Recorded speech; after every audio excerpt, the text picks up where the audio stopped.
we're going to interview the famous author, Miss Kathy J. Keller. And I'm Sebastian. And I'm Tom. Okay, before we start, we want to know a bit more about you as a person and as a writer. Okay, let's start off with your background. You're an American. How has this background influenced you as a person and as a writer? I think it does mold you and shape you to be a part of your culture, and the way that your culture relates to and deals with things is the way that you will probably formulate your ideas to a certain extent. However, there are exceptions to every rule, and even when I was in America, I was a bit of an exception to the rule. So,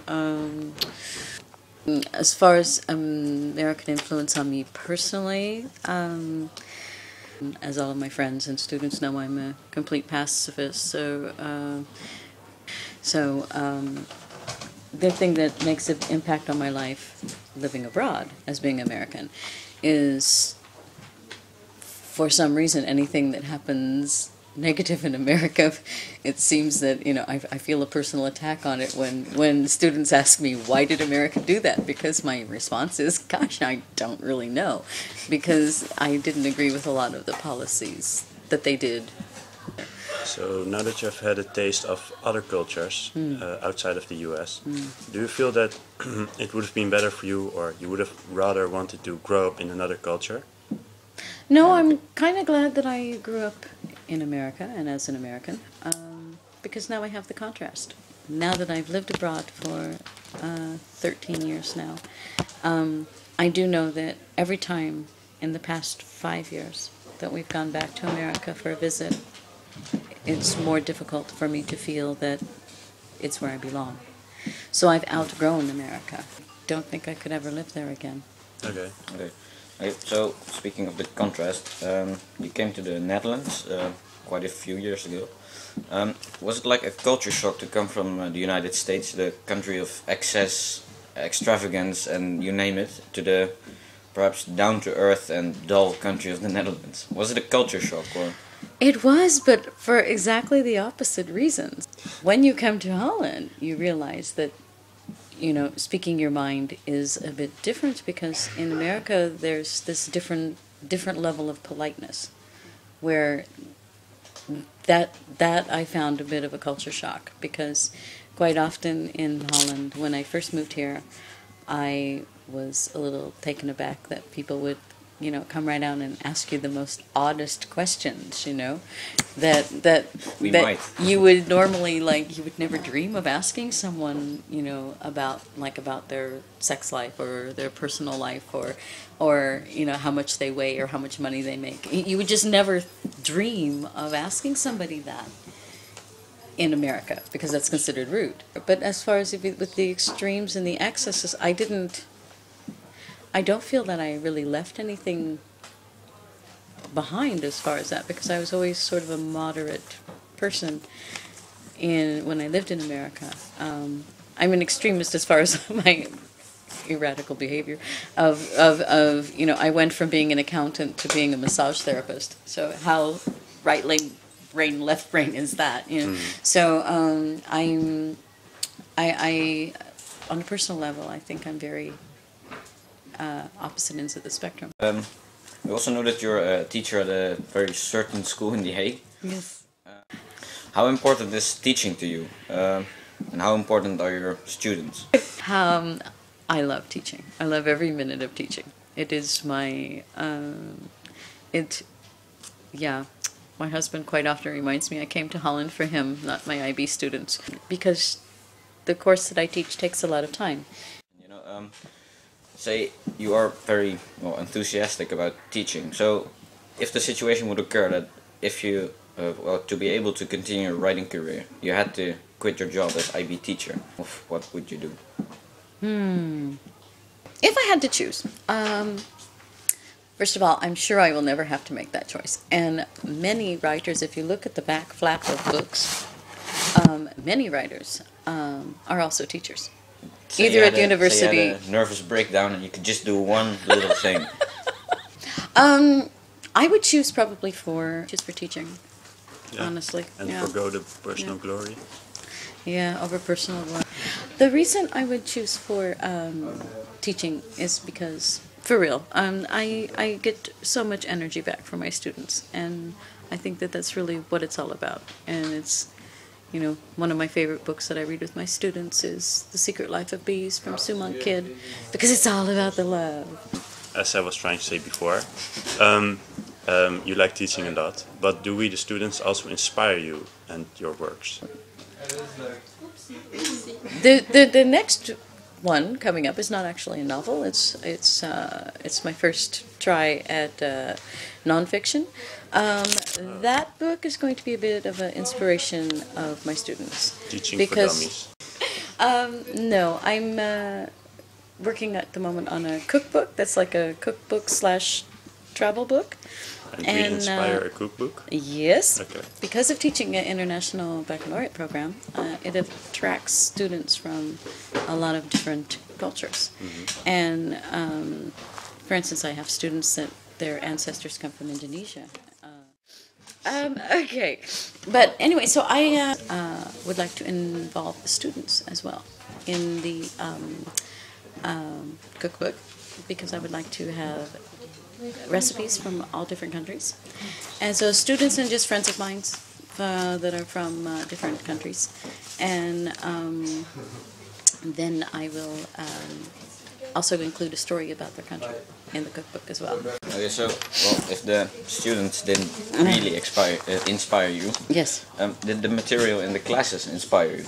Because we can imagine that, you know, analyzing the books of the literature grades can be pretty inspirational. So we happen to see some similarities between your book and your books and The Secret Life of Bees in a way that women were some sort of oppressed. Mm-hmm. So were you inspired by others? Oh, definitely. I've always had real strong feelings about crimes against women and women being victims, and a big part of that, I've always felt that if women took their own power back, that, and also in Secret Life of Bees, they also take their own power back as well. When women pull themselves out of a victim role and put themselves in the role of somebody who is more proactive, then I think it helps to change their situation, but also the world. And about the world, in today's world, rappers regularly utter phrases like "welcome bitches and gentlemen," and teens like to wear caps like these and sag their pants in kind of an ode to those rappers. But do you think that modern society is also kind of the cause of the abuse of women? Oh, definitely. Definitely. Yes? So you don't think that it's equally present throughout the ages? It's different, I think. I think that there's always been, women have always been oppressed throughout the centuries because of the whole concept of survival of the fittest and men being physically stronger. The first novel, The Butterfly Clinic, deals with all of those issues, actually. Okay. But I do feel that, yeah, our society that we live in has exasperated the situation, definitely. Well, all your books have in common that they are about the rights of women, or sort of, not really, but at least it's related. So, do you, reckon you are a female rights activist? No, I don't think so. I don't think so. Because I think quite often that has a negative term, and quite generally women who put themselves in the category of a real activist or a feminist are somewhat man-haters, and that I've never had a problem with. I feel that there should be justice for everyone. Okay, so for example, your topics which are pretty heavy topics like rape, sexual abuse, child pornography.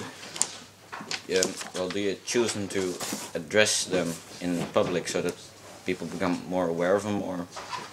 Yes, both of the novels have years of research behind them as well. And in the Butterfly Clinic, the focus is on teenage runaways and spousal abuse. And in the book, it has a lot of tips that can help women with where to go, how to find help, what to do, self-defense techniques, and chapter closed.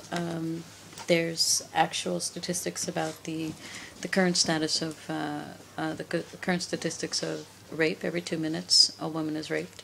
In today's society, where we're supposedly enlightened, that's just wrong. How is that still going on? In the civilized world? In Western culture. That's Western Okay. That's in Western culture alone. So, for That's example, in- Africa is not That's in counted. America and Europe. So, Okay. yeah. To get back to your books and writing, wait. And has your family been supportive of you writing? Yeah, very supportive. Very supportive. And especially my number one fan.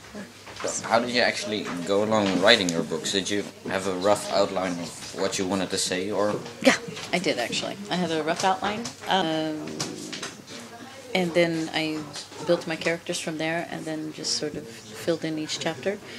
So beginning to the end, how long did it take you? This one took Approximately? 2 years, this one took 1.5. Okay. And a really Dutch question now. Have you made any profits? That's very Dutch. I don't know. They actually send you your sales report once a year, and you can check online, but I don't. So I have no idea. Okay. For all we know, this has sold 3 million or 7. I have no idea. And for me, I do it for the fun. So you know. Okay. okay? So another question: what do you reckon is your specific style of writing? Actually, what makes you different from other writers, or how do you try to, or don't you at all? I think I try to just be as honest as possible, and I try to keep in mind to put in a little something for everyone in the book. So it's not just chick lit, and it's not just a courtroom drama, and it's not just a love story. It's not just the CSI murder mystery, but it's kind of a bit of all of it. There's like some sort of a saying that, you know, if you can do a lot of things at once, you're never good at one thing, or you're never good at them. So aren't you afraid that people perhaps think like, yeah, it's kind of good, but it doesn't excel at any point? Ah. Yeah, but No, aren't but if afraid you of think it? about with almost any of the shows, the CSI shows or Dexter or anything like that, they always have multiple storylines going on, and you need multiple storylines and layers, or people get bored. So everything has a lot of layers and multiple And storylines. where has it been published? Only in the Netherlands or also in America? No, in America, it's an American publisher. They're both Okay. American publishers. Okay, well, okay, the final question about your books. We have been talking about the ideas or the core of your book, but what do you think is the essence of both of the books? I think it's about growth and discovery and being a good friend, sticking by people who are in trouble, and learning from your mistakes. And one of the main themes that runs through this book is my personal belief system that you should try to reinvent yourself every 5 years. Whether it's a new line of work, a new hairstyle, a new hat, reinvent yourself every 5 years so that people don't put you in a box and keep you there. Because you maybe have done some really stupid things when you were 15, but wouldn't you hate to run in and see people that you knew when you were 15 when you're 26 and they're still judging you and seeing you as that person? Do you think That the book will concept. achieve that? I hope so. Okay. Okay, That's- finally, if we were to interview you in 5 or 10 years, Yes. what do you want to have achieved? You know, do you want to have won a major literary award or have sold millions of copies of Chapter Closed? No, I want my cookbook to be really a huge success because it tells life stories of real people who left their country maybe because it was war-torn and came to Holland for a new life. And I think it's because it's going to have people from all different cultures and different colors and different backgrounds and different races and different religions. And that's something very important to me is, as you know, the rule in my classroom is everybody drops their prejudice at the door, and I think they should do that at the door of life as well, and would like my book to achieve.